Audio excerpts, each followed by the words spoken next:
Hello there, YouTube. Hopefully, we are doing well. We're in the middle of a pandemic. It sucks. I get it.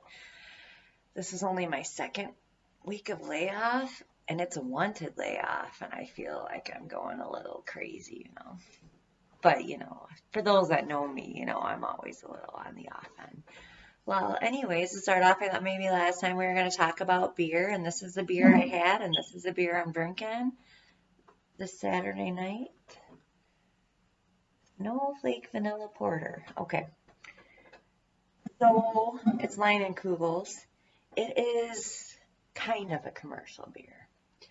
And I say kind of because it's out of Wisconsin and it's brewed out of Wisconsin and we make good beer. I mean, let's just be honest. We probably make the best beer in the country.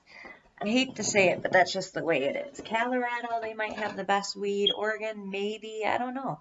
I don't know. That's kind of debatable. But here in Wisconsin, we got some good beer. It's brewed out of Milwaukee, and I think Chippewa Falls. Yes, Chippewa Falls. So it's a good beer. It's a porter. It's a little thicker. It's a little mellow though. It's not real. It's not something that really is strong or off. I don't think it's strong or off-putting. A lot of people don't like IPAs.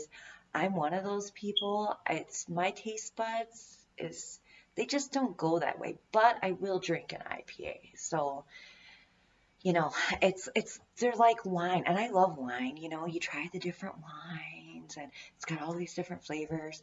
That's kind of how I feel about IPAs, and some of them I like, some of them I don't, and it's really they're real hoppy. So if you don't like the hoppy, then you might not like them, but it's a pretty decent beer. It does a trick. It's in the fridge. It's from Wisconsin. That's what I'm drinking tonight. So there's my first beer review. Uh, and so the next topic is Atlas Hugged, my username. So people that carried over, following me over here, they might go like, what? What's this girl doing? Well, Atlas was a Greek mythological figure.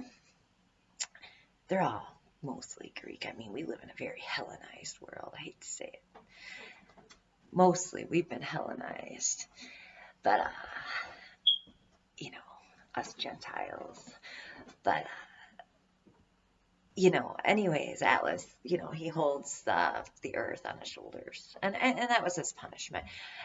Now, I probably wouldn't have picked this name except for the fact that Ayn Rand's book. So this is also my first beer review. It's also going to be my first book review, and we're going to book review Atlas Shrugged. Now, Atlas Shrugged is a utopian kind of book. Ayn Rand is a conservative hero. Uh, Now, I haven't read the book in 15 years, so please forgive me. Anybody that's really passionate about this book, please forgive me. But it is very utopian, and it promotes the laissez-faire or laissez-faire uh, economy.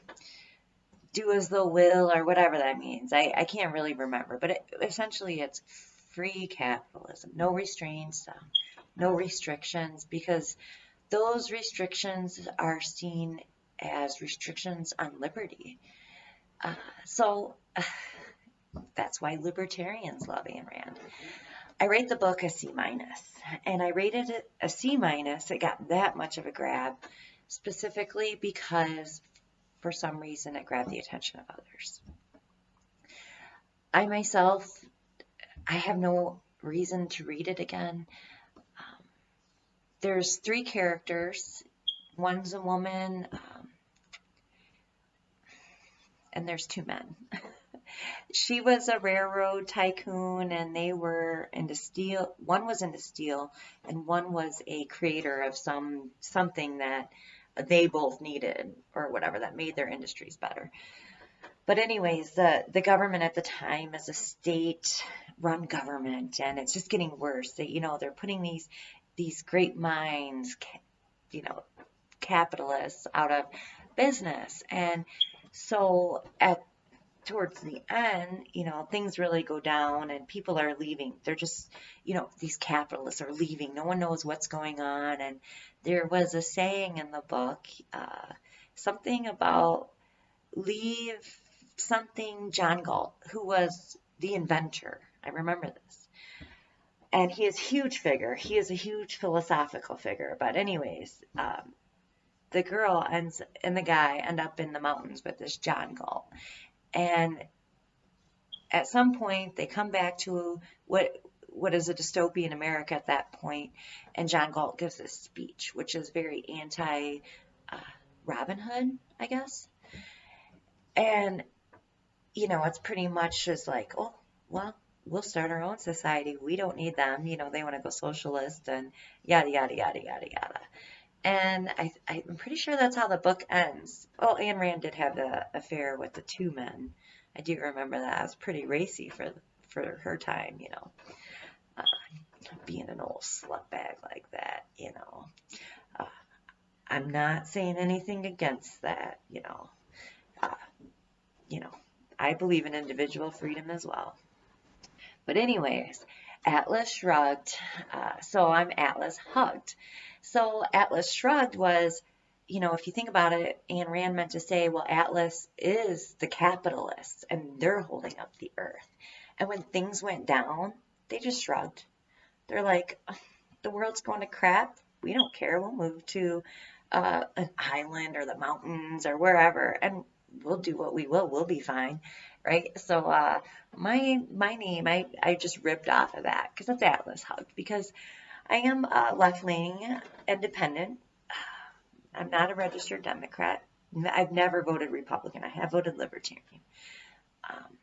I've donated to Libertarian, and that's specifically because I hate the two-party system, And I have an affinity for people who are actually thinking about the philosophies that they believe in. So anyways, I thought, how nice, Atlas Hugged.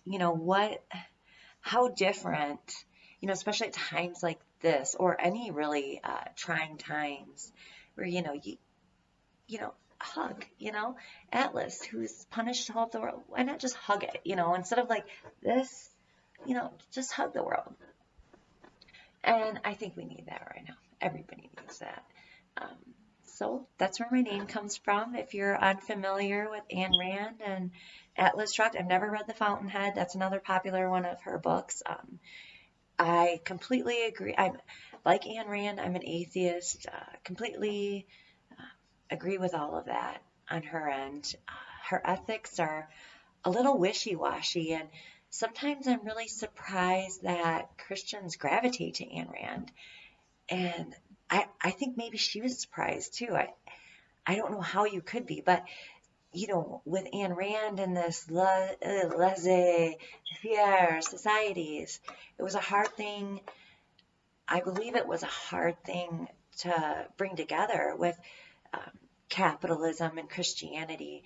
And you have to imagine there once was a time where interest, even charging interest, was unchristian.